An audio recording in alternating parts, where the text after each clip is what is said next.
History for some civilizations is a chain of chronological records. For Rome, however, history begins with legend, with a destiny shaped by the will of the gods.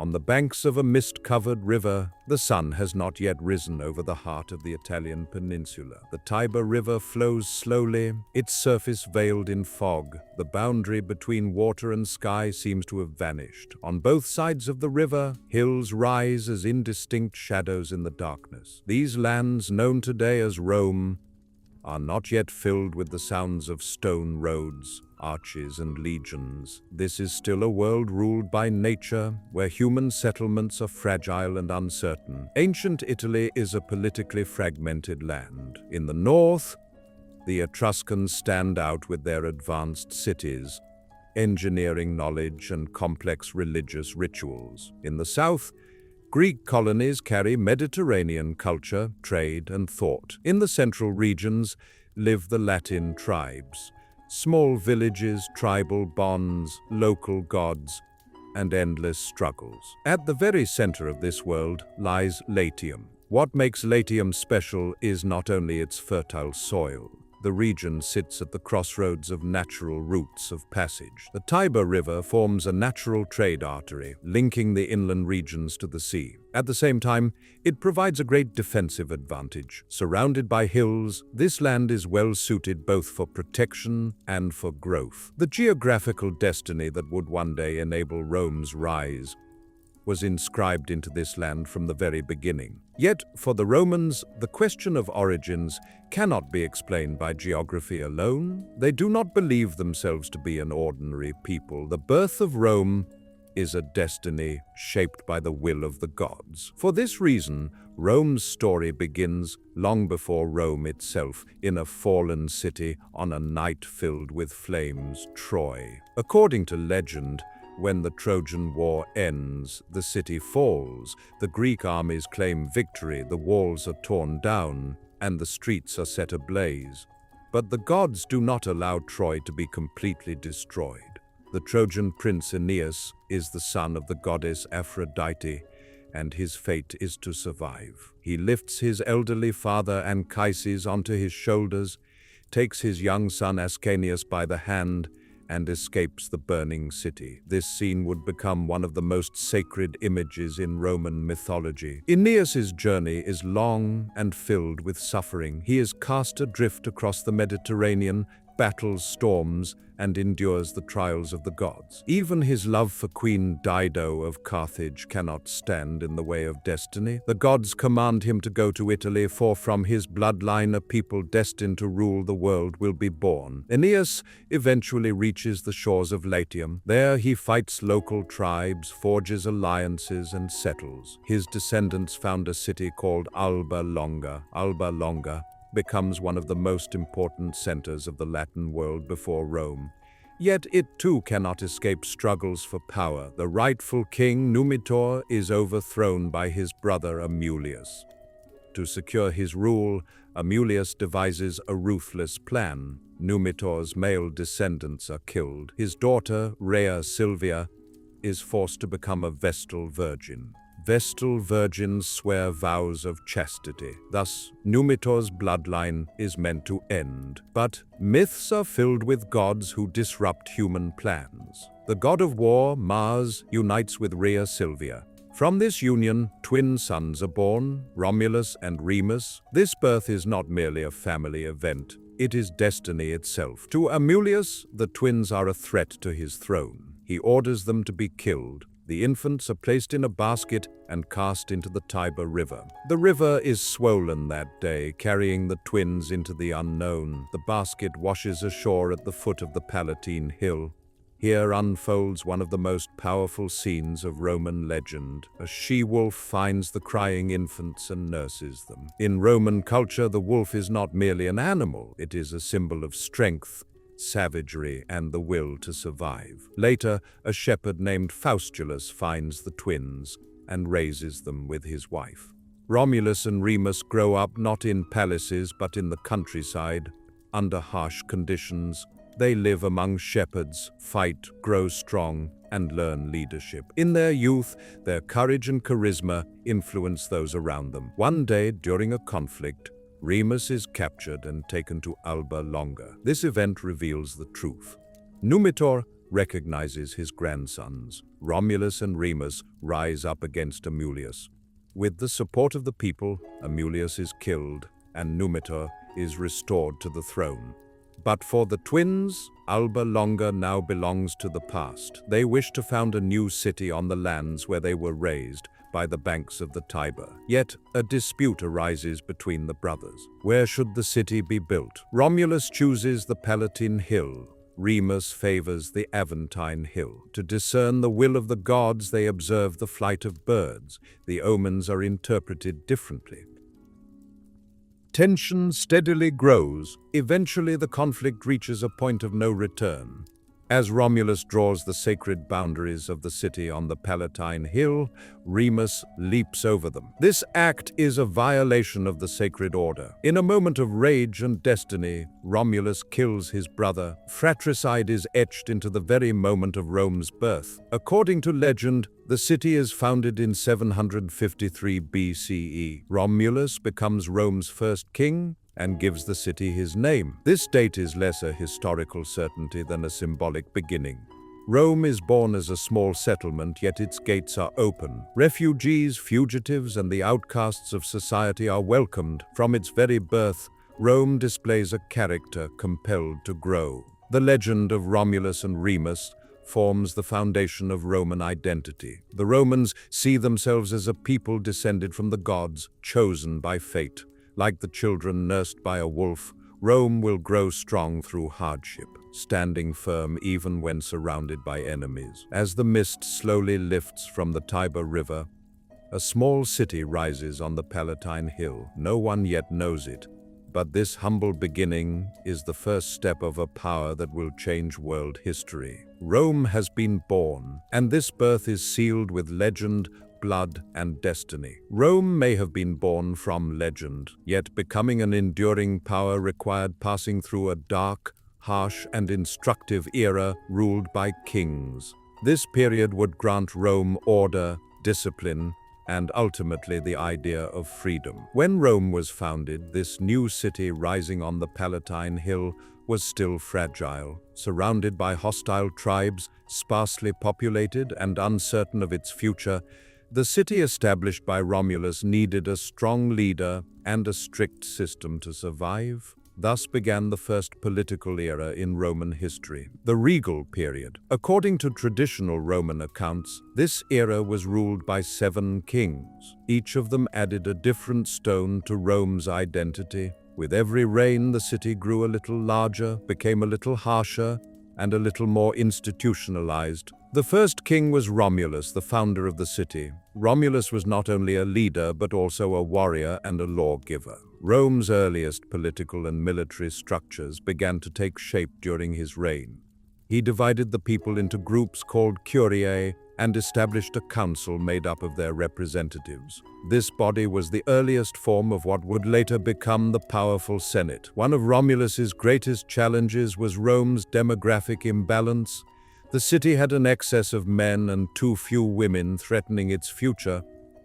The solution was as brutal as it was legendary: the abduction of the Sabine women. Romulus clashed with the neighboring Sabine tribe, but the conflict ended when the abducted women intervened. The Sabines and Romans united. This episode became the first example of Rome's long-standing tradition of absorbing different peoples, by force or by consent, into its body. After Romulus came Numa Pompilius, a completely different figure in Roman history. Numa was not a warrior, but a founder of order. During his reign, Rome was governed less by the sword and more by rituals. Numa shaped Rome's religious institutions. Temples were built, priestly offices were established, and titles such as Pontifex Maximus emerged. The Roman calendar was organized, and the rules governing the relationship between gods and humans were defined. Numa's goal was to discipline Rome under the watchful eyes of the gods. The third king, Tullus Hostilius, was the complete opposite of Numa. His reign was once again filled with war. Rome entered conflicts with neighboring cities. The war with Alba Longa ended in Rome's absolute victory, reinforcing its dominance over the Latin world. At the same time, the Roman army became more structured. The foundations of the legion system were laid during this period. The fourth king, Ancus Marcius, is portrayed as a figure who combined Numa's piety with Tullus's warrior spirit. Under his rule, Rome expanded along the Tiber River. The port of Ostia was founded, marking Rome's first serious connection to the sea. Trade flourished. Rome was no longer just a warrior city. It began its transformation into an economic center. However, the element that truly shaped the fate of the Roman kingdom was Etruscan influence. The fifth king, Lucius Tarquinius Priscus, was of Etruscan origin. With him, Rome underwent a major transformation in architecture and engineering. Stone buildings, drainage systems, and large temples were constructed. The Cloaca Maxima, Rome's famous sewer system, dates to this period. Rome was no longer a temporary settlement. It had become a permanent city. Etruscan influence was not limited to architecture. Royal symbols, ceremonies, and even royal attire were shaped by this culture. Yet this influence also created tension in Rome. The native Latin aristocracy grew increasingly uneasy with foreign-born kings. The sixth king, Servius Tullius, is one of the most reformist figures in Roman history. During his reign, Roman society was systematically classified for the first time. The population was divided into classes based on wealth. This system determined both military obligations and political representation. Although Servius's reforms appeared more equitable, they also strengthened central authority. The people became more tightly bound to the state, and the army grew more organized. During this period, the Roman army took on a citizenship-based structure. The right and duty to bear arms became tied to wealth. Military service in Rome became not a profession, but a civic obligation. This understanding would form the foundation of Rome's future military success. Yet the regal period would end in tyranny. The seventh and final king, Lucius Tarquinius Superbus, lived up to his name. Arrogant and ruthless, he sidelined the Senate, silenced opposition, and ruled through force. Fear came to dominate Rome. Kingship no longer produced order, it produced oppression. The rape of Lucretia, a noble Roman woman, by Sextus Tarquinius, the son of Tarquinius Superbus, became the final spark. After revealing her shame to the people, Lucretia took her own life. This act provoked immense anger in Roman society. The issue was no longer a single crime, but the complete loss of the monarchy's moral legitimacy. The people rose up, aristocrats and common citizens united. The Tarquin family was expelled from Rome, the monarchy came to an end. The year 509 BCE marked a turning point in Roman history, for Rome would no longer be ruled by kings. As the regal period ended, Rome had learned a powerful lesson. The unlimited power of a single individual ultimately leads to tyranny. This experience was etched into Rome's collective memory. From that point on, Rome would seek to divide, balance, and limit power. From this idea would emerge one of the most influential political systems in history, the Roman Republic. Rome was free of kings, yet the legacy they left behind would continue to shape Rome for centuries to come. When Rome expelled its kings, it did not merely bury a dynasty, it consigned to history an entire system ruled by fear and arbitrary power. Yet, freedom for Rome would not be a quiet spring. It would be a harsh trial, forged through centuries of struggle. 509 BCE. Anger and hope intertwine in the streets of Rome. With the exile of Tarquinius Superbus, a vacuum emerges in the city.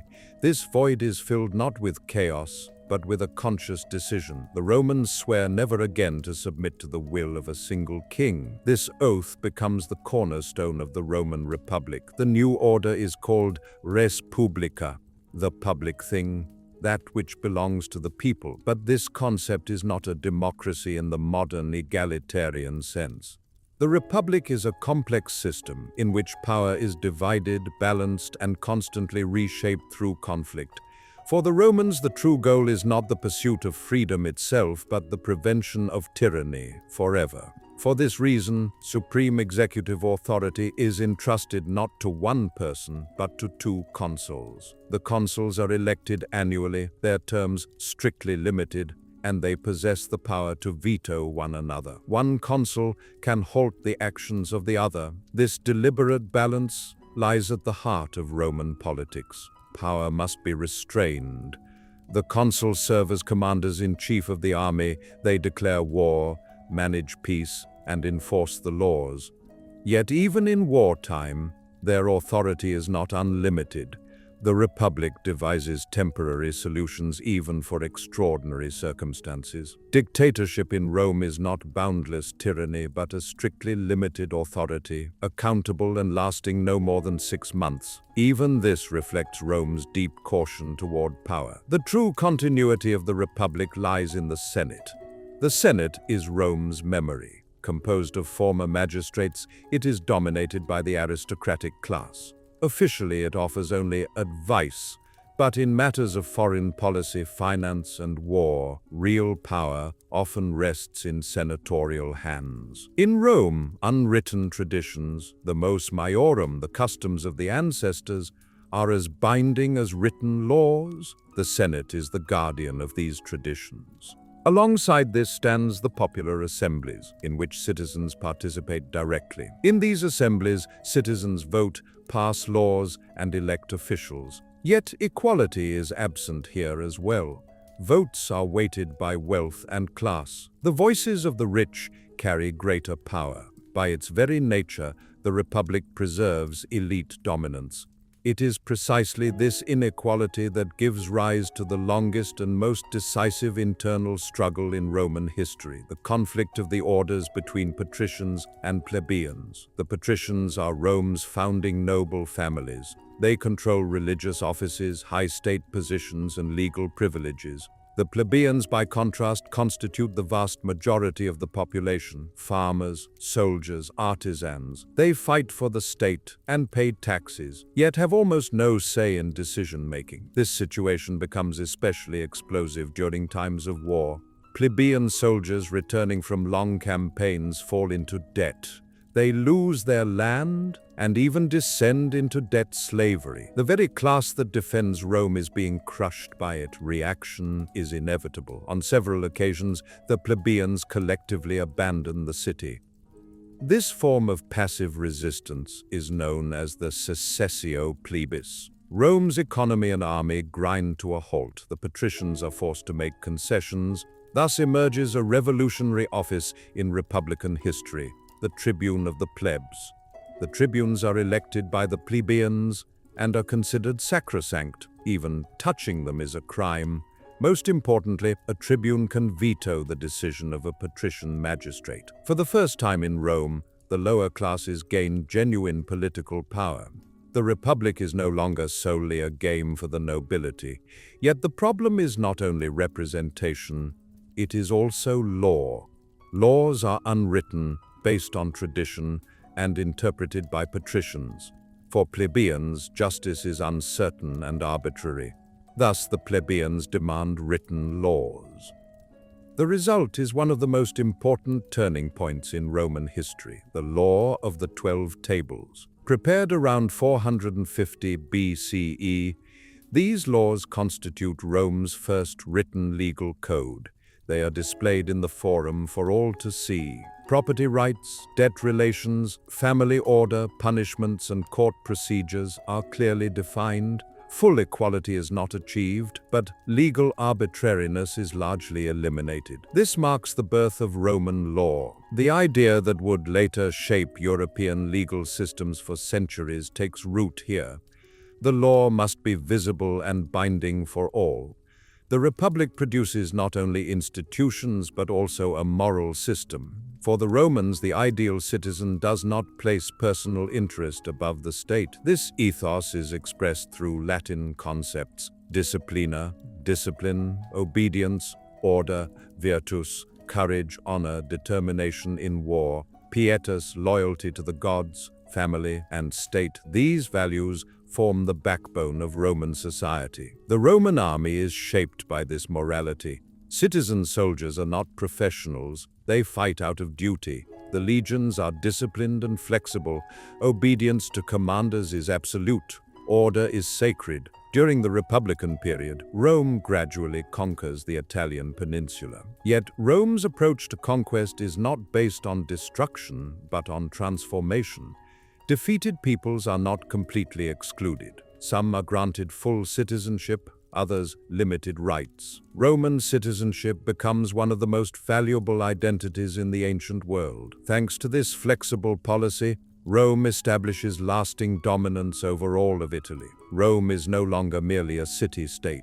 With its organized army, legal system, and values, it is ready to project power across the Mediterranean. The Republic is rising, but this rise heralds greater wars, deeper crises, and bloodier conflicts. The Roman Republic was born from fear of tyranny and raised through discipline. Now it is preparing to seek its destiny beyond the sea. When Rome conquered Italy, it was not yet the center of the world, but as it gazed upon the Mediterranean, it saw its destiny written there. The sea carried not only trade routes, but also the graves of empires, and Rome was about to turn this sea into the stage of its fate. In the early 3rd century BCE, the Mediterranean world was shaped by two very different concepts of power. One was the disciplined, land-based Roman Republic, relying on citizen armies. The other was Carthage, a cosmopolitan city-state, master of the seas, enriched by vast trade networks. Rome was a state that absorbed conquered lands into its own system. It brought law, built roads, and bound local elites to Roman rule. Carthage, by contrast, was less an empire than a commercial network. It founded colonies, operated ports, and fought wars to protect its economic interests. Its army consisted largely of mercenaries. Loyalty was purchased with money. These two powers were destined to clash. The focal point of the conflict was Sicily, the key to the Mediterranean, a bridge between North Africa and Italy. Whoever controlled Sicily controlled the western Mediterranean. The First Punic War, 264 to 241 BCE. The First Punic War began as a minor local dispute. A conflict in the Sicilian city of Messana brought Rome and Carthage into confrontation. It soon escalated into an existential struggle between two superpowers. For Rome, the war was extremely risky, for it lacked a strong navy.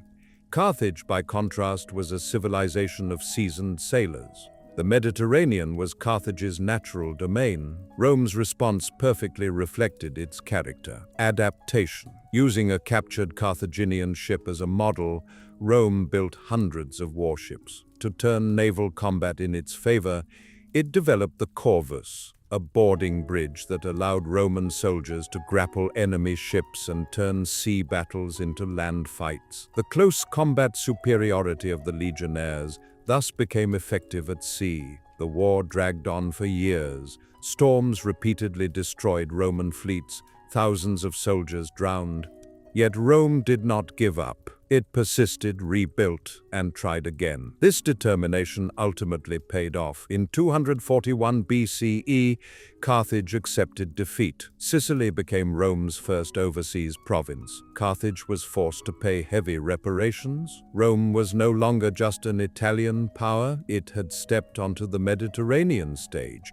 But this peace was only a brief pause. The Second Punic War, 218 to 201 BCE, Carthage never accepted defeat. The embodiment of this desire for revenge was Hannibal Barca. From childhood, Hannibal had sworn eternal hatred of Rome. His goal was not to defend Carthage, but to destroy Rome. Rome held naval superiority, so Hannibal did the unthinkable. He marched his army from Spain and crossed the Alps into Italy, one of the most astonishing military feats of the ancient world. Snow, hunger, hostile tribes, and brutal terrain decimated his forces. Yet Hannibal did not turn back. When Rome realized the enemy was in Italy, it was stunned. Hannibal defeated Roman armies again and again, at the Trebia River, at Lake Trasimene.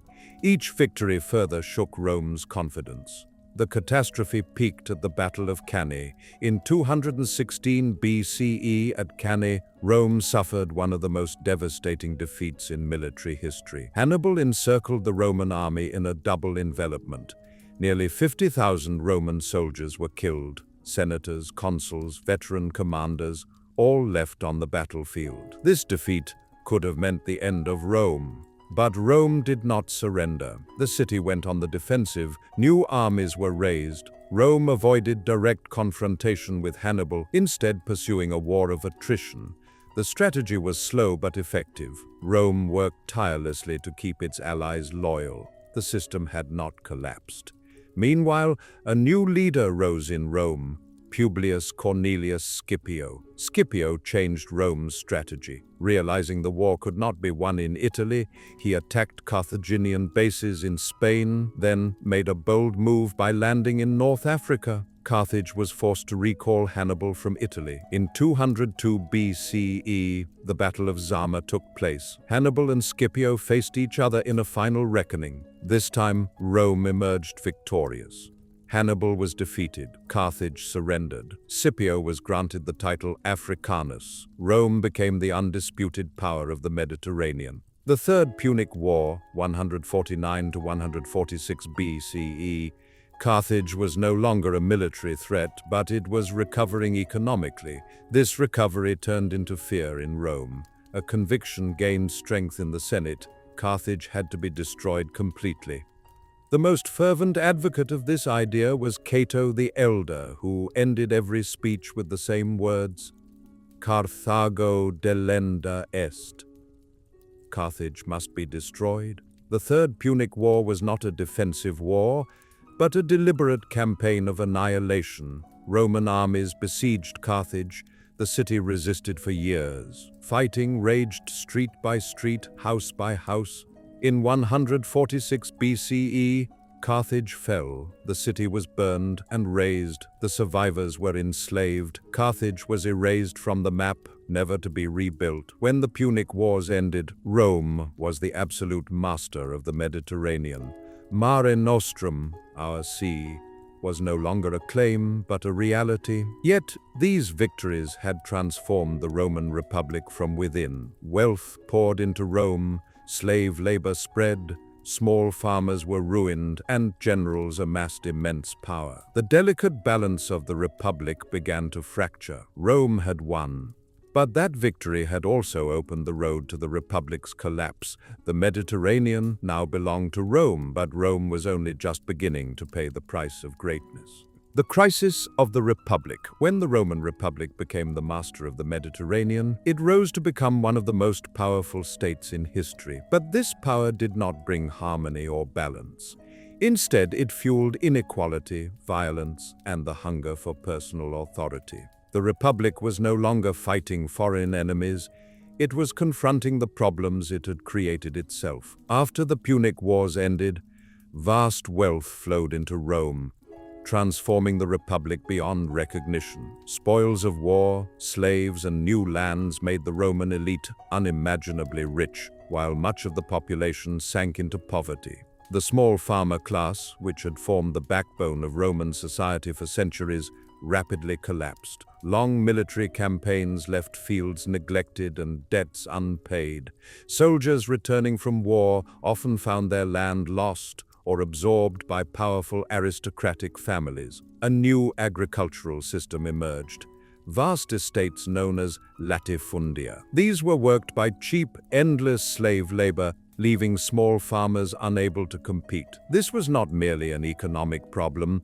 It undermined the military and moral foundations of the Republic. The Roman army was composed of property-owning citizens. A man who lost his land also lost his right to serve, and with it, his bond to the Republic. It was this deep crisis that first drew a serious response from the Gracchus brothers.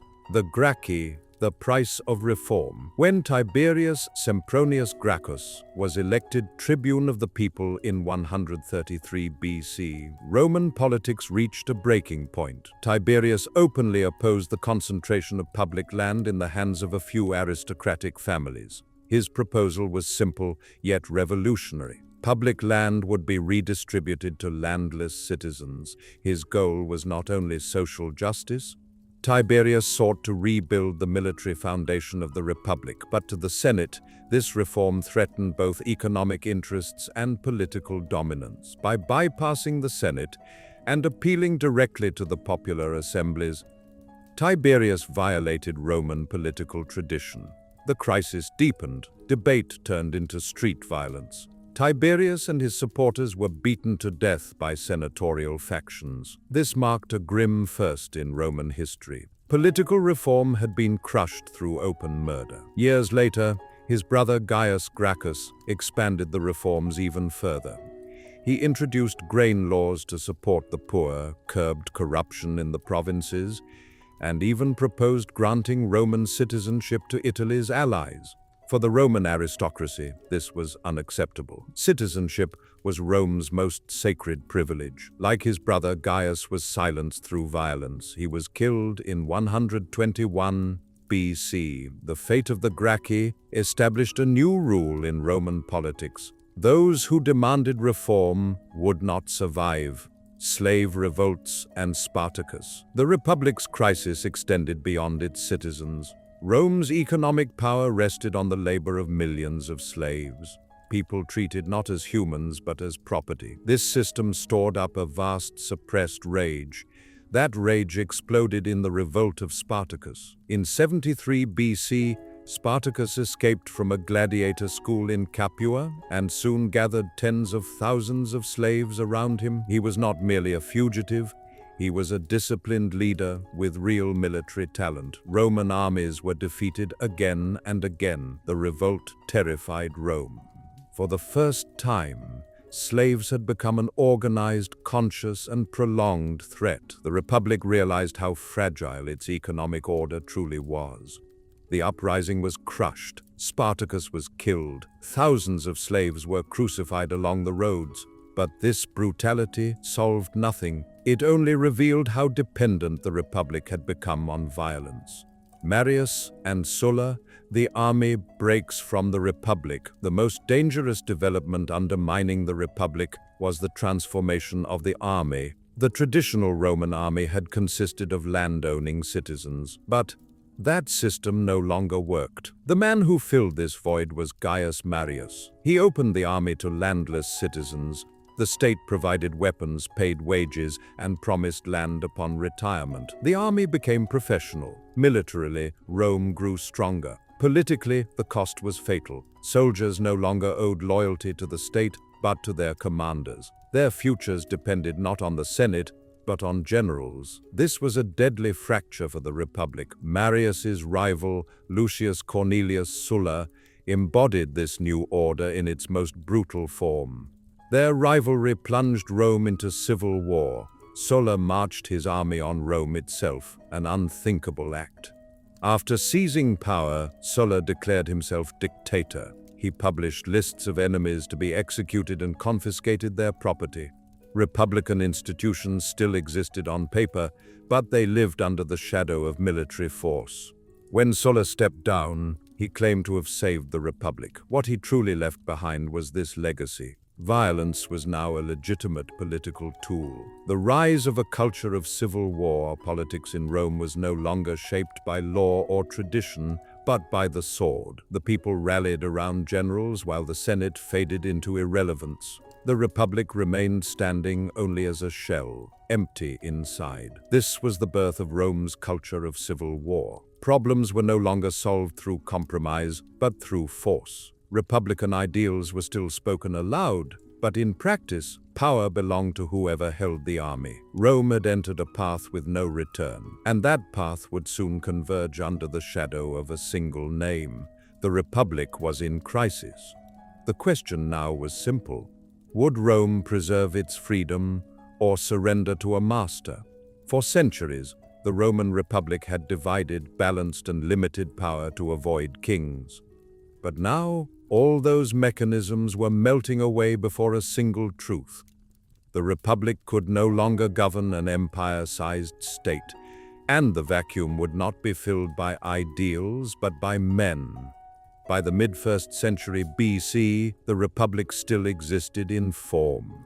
The Senate met, consuls were elected, assemblies voted, yet none of these institutions held real power. Power belonged to generals who commanded armies, distributed spoils, and bought loyalty. 3 men would decide the fate of the Republic: Julius Caesar, Gnaeus Pompeius Magnus, and Marcus Licinius Crassus. The first triumvirate, power outside the Republic. In 60 BC, an unofficial but immensely powerful alliance was formed, the First Triumvirate. It was not a legal institution and was not recognized by the Senate, but it ruled Rome in practice. Pompey was Rome's most celebrated general, victorious in the east and adored by the people. Crassus was the richest man in Rome, capable of bending politics through wealth. Caesar, though born into an aristocratic family, had won popular support through intelligence, ambition, and charisma.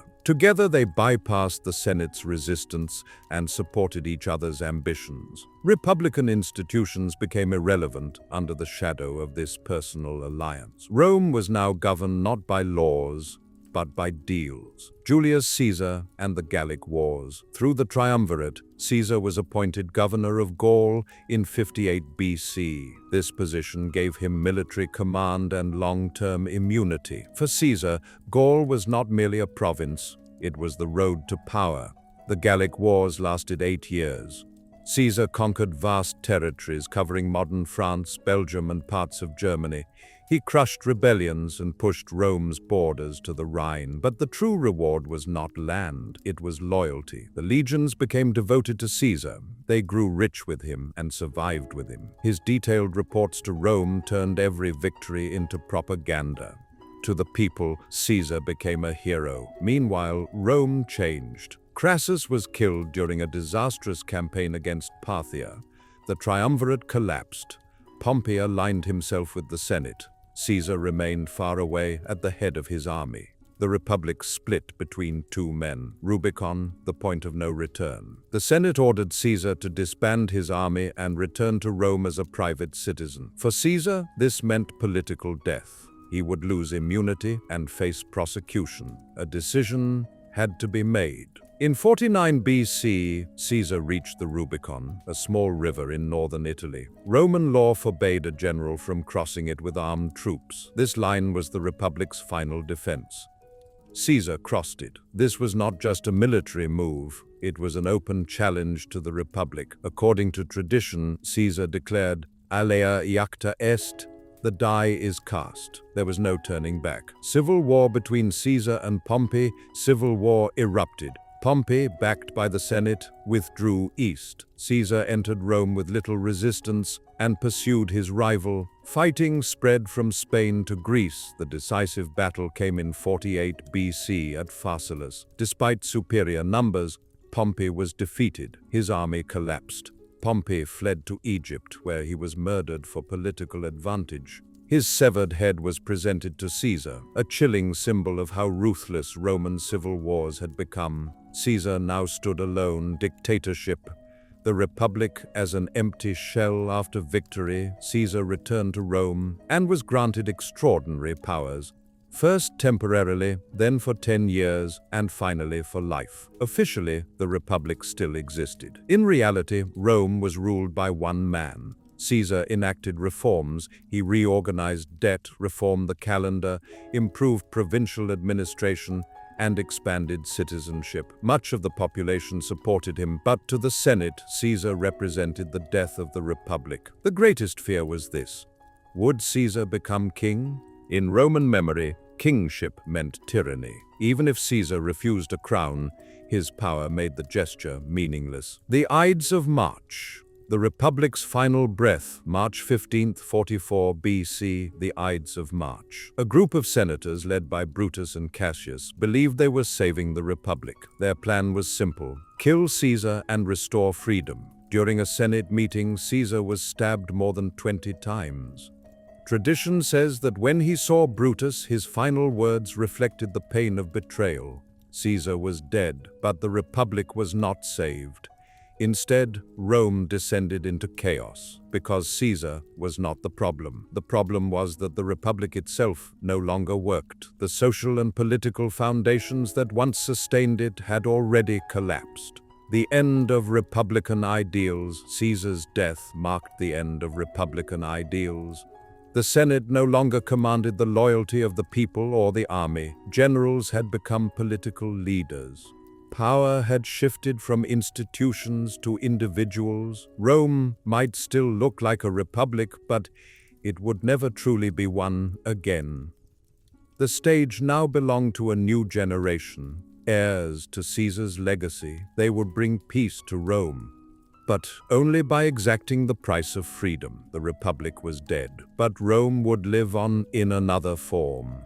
When the Roman Republic was shaken by the blood of Julius Caesar, many wanted to believe that his death would restore freedom. Instead, the assassination opened the door to an even greater and more destructive reckoning. The new order that would rise from the ashes of the Republic would never openly name itself. Rome would never again call itself a kingdom, yet in practice, it would become an empire. The murder of Julius Caesar left a power vacuum in Rome. But this void was not filled by the Senate. Once again, it was filled by strongmen. Republican institutions could not keep pace with events. The people and the army demanded clear leadership. Caesar's death did not end the civil wars.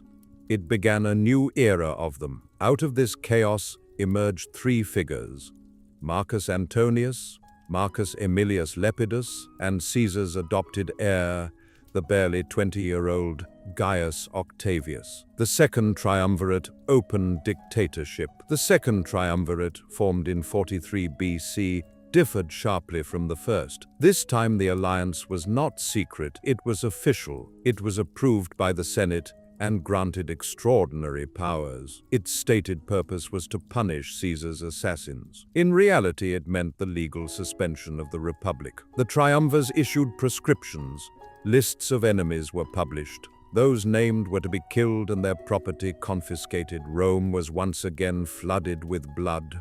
The most famous victim of this reign of terror was Cicero, widely regarded as the last great defender of the Republic. At the Battle of Philippi, Brutus and Cassius were defeated and took their own lives. Caesar's vengeance was complete, but the victory shattered the balance between the triumvirs. Octavian and Antony, an inevitable conflict over time. Lepidus faded into irrelevance. The real struggle unfolded between Octavian and Mark Antony. Antony dominated the East. His political and personal alliance with Cleopatra, Queen of Egypt, sparked intense controversy in Rome. Rumors spread that Antony had fallen under the spell of Eastern luxury and abandoned Roman traditions. Behind these rumors stood Octavian, a young but exceptionally shrewd politician. Octavian presented himself as the defender of Rome and the Republic. Antony was portrayed as a threat who sought to turn Rome into an Eastern monarchy. Cleopatra was depicted as a dangerous foreign queen, hostile to Roman values.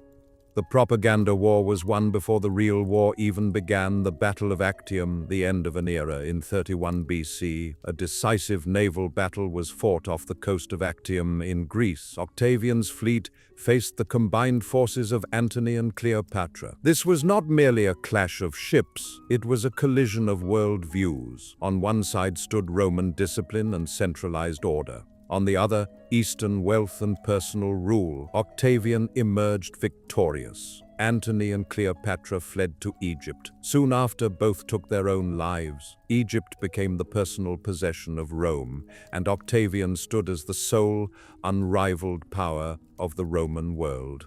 Only one question remained: how would he rule Rome? Augustus. A new regime behind the mask of the Republic. Octavian did not repeat Caesar's mistake. He rejected the crown. He did not declare himself king or dictator. Instead, he announced that he had restored the Republic to the Roman people and the Senate. In 27 BC, the Senate granted him an honorary title, Augustus, the exalted, the revered. This moment marked a turning point in Roman history. Augustus concentrated power in his own hands, but he did so without destroying tradition. Instead, he used it. He called himself princeps, the first citizen. Officially, he was no greater than any other senator. In reality, all meaningful authority rested with him. He was commander-in-chief of the army. Most provinces were under his control. He managed the treasury. He guided legislation. Republican institutions remained in place, but they were hollowed out. Building the institutions of empire, Augustus's greatest achievement was making this new order permanent. He did not merely seize power, he institutionalized it. He reorganized the army. Legions were stationed along the frontiers. Soldiers received regular pay and retirement benefits. Loyalty shifted away from individual generals and directly to the emperor. Provincial administration was centralized. Corruption was reduced. The tax system was reformed, roads, aqueducts, and public buildings were constructed throughout the empire. Augustus is famously credited with saying, "I found Rome a city of brick and left it a city of marble." But his most enduring legacy was peace, the beginning of Pax Romana. Under Augustus, the Roman world achieved a level of stability it had not known for generations. Civil wars ended, trade flourished. Art and culture were encouraged. This era would be remembered as Pax Romana, the Roman peace. Yet this peace came at a cost. The Roman people had lost most of their political power. Voting became largely symbolic. The Senate operated in the emperor's shadow. Freedom was exchanged for security. Augustus achieved this not through force, but through persuasion. The silent death of the Republic. When Augustus died, Rome mourned him as a savior. Few could say exactly when the Republic had died. Its death had not been sudden, but slow and quiet. The Republic did not officially end under Augustus, but in practice, it had become a thing of the past, irreversibly. Rome had entered a new age, the age of emperors had begun, and this empire would shape the world for centuries. Rome lost its freedom, but gained order, peace, and splendor. History would long debate the price of that exchange. For nearly 2 centuries, the Mediterranean world sank into a silence rarely seen in history. Legions ceased their marches, civil wars fell quiet, and cities were built rather than destroyed. Rome was no longer merely a conquering power. It had become a force that governed, organized, and shaped the world. This was an age ruled not only by the sword, but by order. History would call it Pax Romana. Imperial administration, centralized power, invisible control. At the heart of Pax Romana lay a centralized yet flexible system of governance. The structure created by Augustus was designed to survive beyond his lifetime. The emperor stood at the center of the state, but he did not rule everything directly. Rome's strength came from an intricate administrative network. Provinces were divided into 2 types: senatorial provinces and imperial provinces. Peaceful regions were left to the Senate, while frontier zones, where legions were stationed, fell under direct imperial control. This division made the true center of power unmistakably clear. Local elites were integrated into Roman rule. They were granted citizenship and access to the Senate. Rome did not exclude conquered peoples, it absorbed them into its system. This proved far more effective than forced assimilation. The emperor was not visible everywhere, but his presence was felt everywhere. Through decrees, seals, statues, and coins, imperial authority reached even the most distant corners of the empire. Road networks, an empire built on stone. Rome's true strength lay not only in its legions, but in its roads. During Pax Romana, road construction became state policy. Straight, stone-paved, durable roads bound the empire together like a web. These roads served more than military needs. Merchants, tax collectors, messengers, and pilgrims traveled them. Distance was not an obstacle to Rome, it was a logistical detail. Milestones lined the roads, everything was measured and recorded. Rome ruled the world with numbers and stone. The empire became not merely a territory but a functioning system. Cities, Rome, reproducing itself. Pax Romana was the age of cities. Wherever Rome conquered, it rebuilt itself. Forums, basilicas, temples, and baths were not just architecture, they were carriers of Roman identity. When a Roman-style forum was built, Roman law followed. Bathhouses represented daily Roman life, places to bathe, talk, conduct politics, and strike business deals. Amphitheaters displayed Rome's power and generosity. Gladiatorial games were not just entertainment, they were part of the order itself. Life and death were staged by imperial permission. These cities outlasted Rome's armies. Even when legions withdrew, the cities remained Roman. Law, Rome's silent weapon. Rome conquered the world, but governed it through law. During Pax Romana, Roman law became the empire's common language. Peoples had different gods and customs, but the law was one. Roman law was written, systematic, and enforceable. Citizenship meant legal protection. Even non-citizens could appeal to Roman courts. This created a sense of security against arbitrary rule. Many found life under Roman authority safer than under local tyrants. Rome did not always dispense justice equally, but predictability was Pax Romana's greatest achievement. Economy and trade. The Mediterranean as a Roman sea, Roman peace unlocked commerce. The Mediterranean was no longer a battlefield, it became a trade route. Ports were secure, piracy was largely suppressed. Grain ships sailed uninterrupted from Egypt to Rome. Spain supplied metals, Gaul wine, Anatolia textiles. Silk and spices from the east changed hands in Roman markets. A monetary economy flourished. Roman coinage was recognized everywhere, creating economic unity. Yet prosperity had its cost. Slave labor remained central. Great landowners grew richer, while the lower classes relied on state aid. Pax Romana brought stability, not equality. Daily life, the human face of peace. For ordinary people, Roman peace was tangible. Security increased in cities.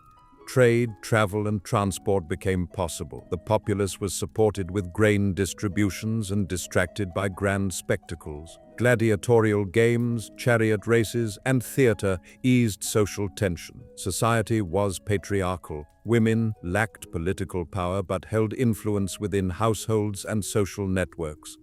Education was essential for elites. Greek philosophy and literature were integral to Roman culture. Religion was polytheistic and flexible. Rome generally tolerated diverse beliefs, but this tolerance would soon face a profound challenge. The army and the limes, the price of peace. Behind Pax Romana stood an ever-ready army. Legions were stationed along the frontiers. Fortresses rose along the Rhine, Danube, and Euphrates. These borders were called the limes.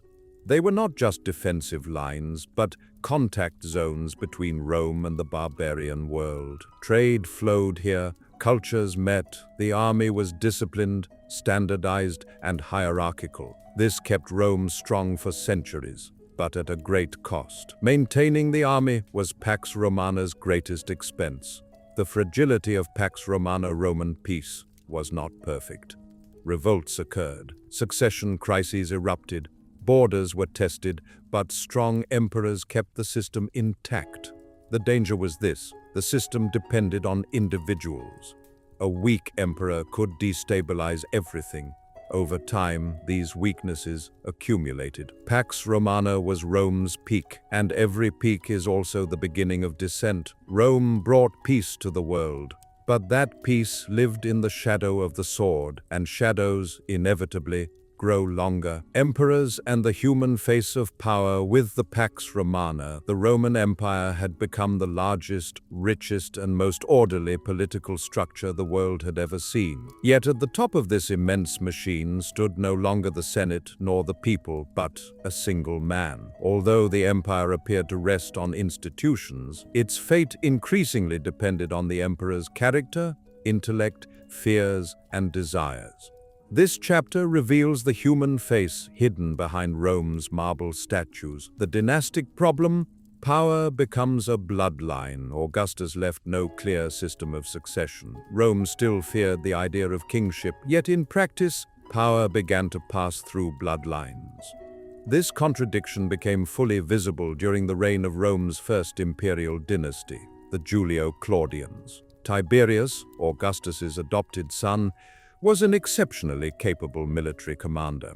He had gained experience in Germania and the Balkans.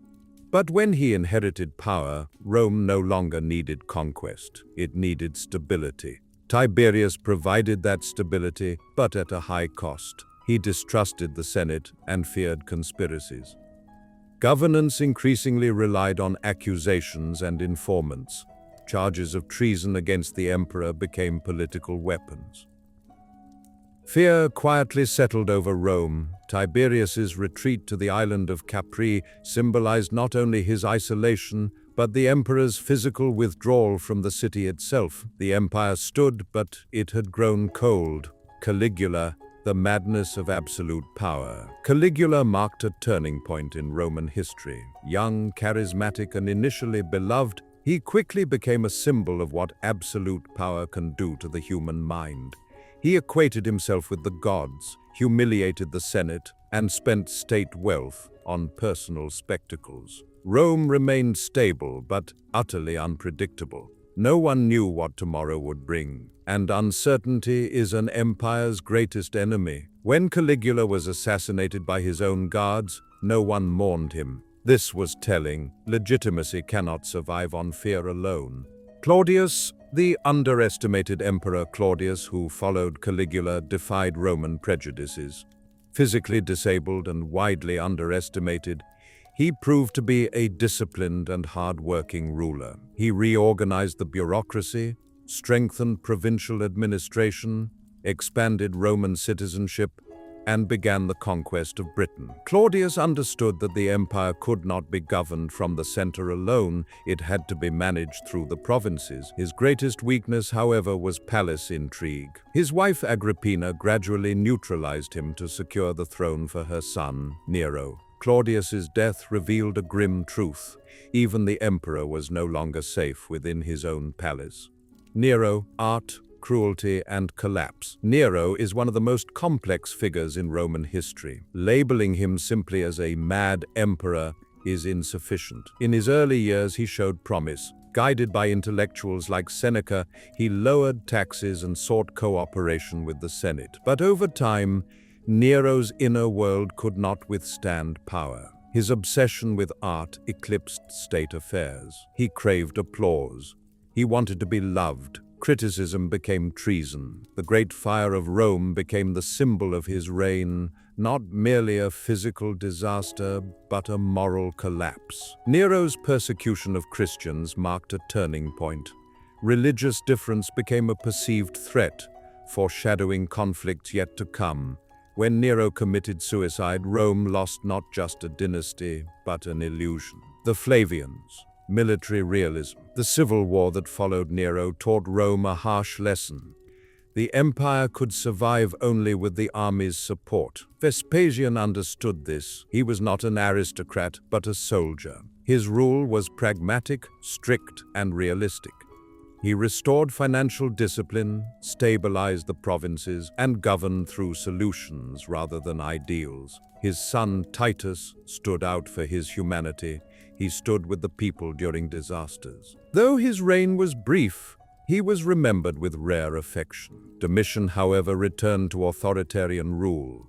He imposed order, but through fear. Relations with the Senate collapsed. Once again, assassination became the solution. Trajan and Hadrian, power with wisdom. The emperors who followed the Flavians presided over Rome's most balanced era. Trajan combined power with restraint, a soldier but not a tyrant. Under Trajan, Rome reached its greatest territorial extent, yet he governed cooperatively, valued prosperity, and worked with the Senate. His successor, Hadrian, halted expansion. The empire no longer needed conquest, it needed protection. Hadrian's travels showed that an emperor was no longer merely a ruler, but a figure who personally knew the empire's vast lands. Marcus Aurelius, the burden of power. Marcus Aurelius was unique. He did not desire power. His Stoic philosophy shaped his rule, yet fate forced him into constant warfare. Plagues, barbarian invasions, and economic strain defined his reign. He lived on the frontiers and wrote his thoughts in military tents. Rome remained strong, but it was growing tired. His greatest mistake was choosing his son Commodus as heir. With that decision, the line of good emperors was broken, cracks beneath the Golden Age. This chapter reveals Rome's greatest weakness beneath its brilliance. The empire depended on individuals. Wise emperors strengthened it, unstable ones shook it. Institutions were strong, but not independent enough. Rome stood at its peak, but staying at the summit is harder than the climb itself.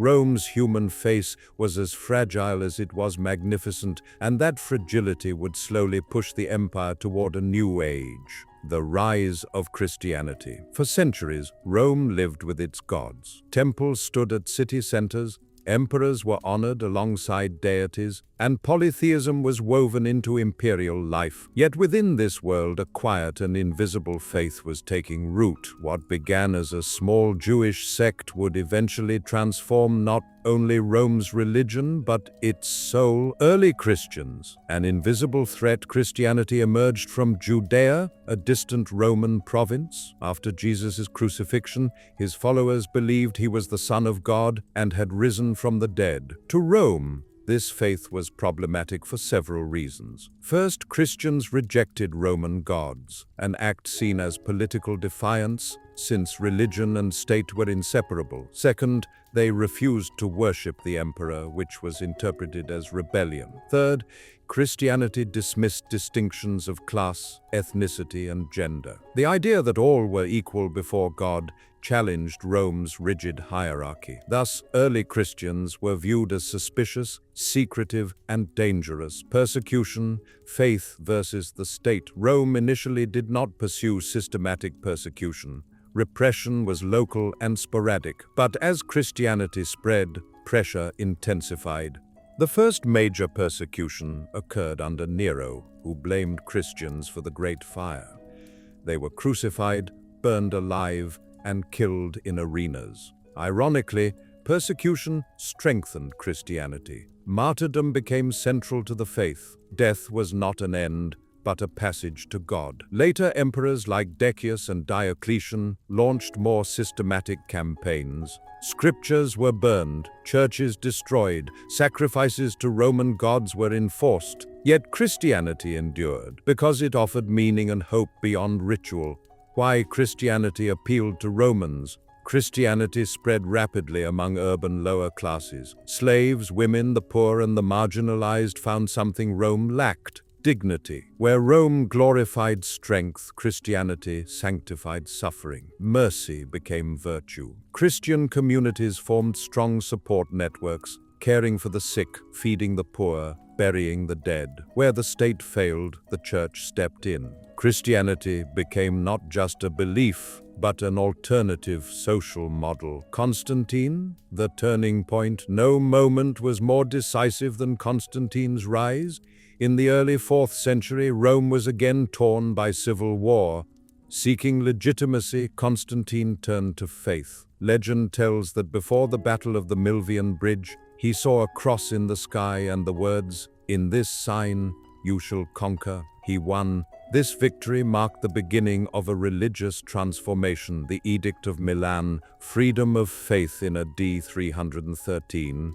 The Edict of Milan legalized Christianity and granted religious freedom. Confiscated church property was returned. Christianity was not yet the state religion, but it was no longer an enemy. Constantine supported the church, built basilicas, granted privileges to clergy, and adopted Christian symbols. Rome's spiritual identity was changing. Christianity itself became more institutionalized through state contact. Rome's religious transformation. Successive emperors increasingly embraced Christianity. Pagan temples declined, old gods faded. The transition was slow and painful. Pagan traditions persisted, but the empire now revolved around one god. This shift reshaped morality, law, and politics. Power was no longer tied to gods, but to God. Did this weaken Rome or strengthen it? Historians still debate. But one truth is clear: Rome could not destroy Christianity. In the end, it embraced it. Rome was born with many gods, but it would exit history under the shadow of one. Rome had long believed expansion equaled strength, but over time, its vast size became a burden. Distant provinces drifted away, armies lost loyalty, and borders grew fragile. For the first time, Rome struggled not to rule the world, but to survive. The 3rd century crisis and Diocletian. The 3rd century was chaos. Emperors rose and fell rapidly. Assassinations, revolts, and invasions destabilized the state. The economy collapsed. Currency lost value. Trade stagnated. The army became kingmaker. Diocletian emerged with a radical realization: the problem was structural, not personal. He abandoned centralized rule, creating the tetrarchy, dividing the empire into east and west, each with an Augustus and a Caesar. The system worked temporarily, but unity was mentally broken. A hardening empire, Diocletian reshaped imperial ideology. The emperor was no longer first citizen, but sacred and untouchable. Republican remnants vanished. Rome became a state of absolute authority. Stability came, but social cohesion weakened. East and West, one empire, two fates. By the 4th century, differences deepened. The East was wealthy, bureaucratic, and defensible. Constantinople became the new heart. The West declined, cities shrank, agriculture faltered, aristocrats withdrew, and taxes collapsed. The Western army increasingly relied on barbarian soldiers. Rome was forced to trust non-Romans to defend Roman lands. Who were the barbarians? Barbarians were diverse peoples: Goths, Vandals, Franks, Huns. They were not born enemies. Many traded with Rome, served in its armies, and adopted its culture. But the Hun migrations triggered mass displacement. Peoples fled toward Roman borders. Rome lacked the strength to stop them, so it tried to absorb them. The Goths and the disaster at Adrianople. The Goths were admitted as refugees, but corruption and mismanagement led to starvation and revolt. In 378, Rome faced them at Adrianople. The defeat was catastrophic. Emperor Valens died on the battlefield. Rome could now be defeated. Vandals and the breaking of the West. When the Vandals seized North Africa, Rome lost its main grain supply. In 455, they sacked Rome itself. The city was no longer sacred. The Huns and Attila. The Huns inspired terror. Attila embodied it. Remembered as the scourge of God, Attila forced Rome to pay tribute rather than fight. Rome now begged for mercy. The collapse of defense. Borders fell apart. Fortresses decayed. Soldiers went unpaid. Power shifted to barbarian generals. The empire could no longer control its fate. An empire at the edge, Rome still existed on paper. Laws remained, titles endured, but in reality, Rome was a memory. Division was meant to save it. Barbarians came to survive, not to destroy. Yet the outcome was inevitable. Rome was collapsing under its own weight. Rome did not fall in a day. No single battle or betrayal ended it. Its collapse was the final act of centuries of exhaustion and transformation. When the Western Empire disappeared, the world sensed an ending, but did not yet see a beginning. 476, a silent ending. The year 476 was anticlimactic. No great siege, no epic battle. The boy Emperor Romulus Augustulus was a symbol, nothing more. The Germanic commander Odoacer deposed him. No resistance followed. The Senate remained silent. Odoacer sent imperial insignia to Constantinople. The message was clear: The West no longer needed an emperor. An empire ended, almost unnoticed, internal decay. The fall was internal. The economy collapsed, trade shrank, cities declined, the wealthy evaded taxes. Burdens fell on the poor. The army decayed, citizen legions vanished, mercenaries replaced loyalty, politics became assassination. Worst of all, Romans no longer believed in Rome. Barbarian kingdoms and a new world, new kingdoms arose. But they adopted Rome's legacy. Roman law, Latin administration, and governance survived. Rome was conquered militarily, but triumphed culturally. Eastern Rome, Rome's long shadow, while the West fell, Eastern Rome endured. It never called itself Byzantine. It was Rome, stronger economy, skilled diplomacy, flexible integration. Eastern Rome preserved Rome for another 1,000 years. Roman law, stronger than empire. Rome's greatest legacy was law. Property rights, contracts, citizenship, public and private law, all systematized. Justinian's code shaped modern legal systems. Rome fell, its law endured. Language, the power of Latin unified Europe long after Rome's fall. Modern Romance languages are its descendants. Rome conquered with words. Architecture, cities and daily life, roads, aqueducts, baths, forums. Rome exported a way of living. European infrastructure still bears its imprint. Political thought, republic, senate, citizenship, written law. Rome's ideas shaped modern states. Rome also warned of absolute power's corruption. Did Rome really fall? The Western Empire fell, but the idea of Rome survived. Rome was more than a city, a system, a civilization. Some empires fall, others become history itself.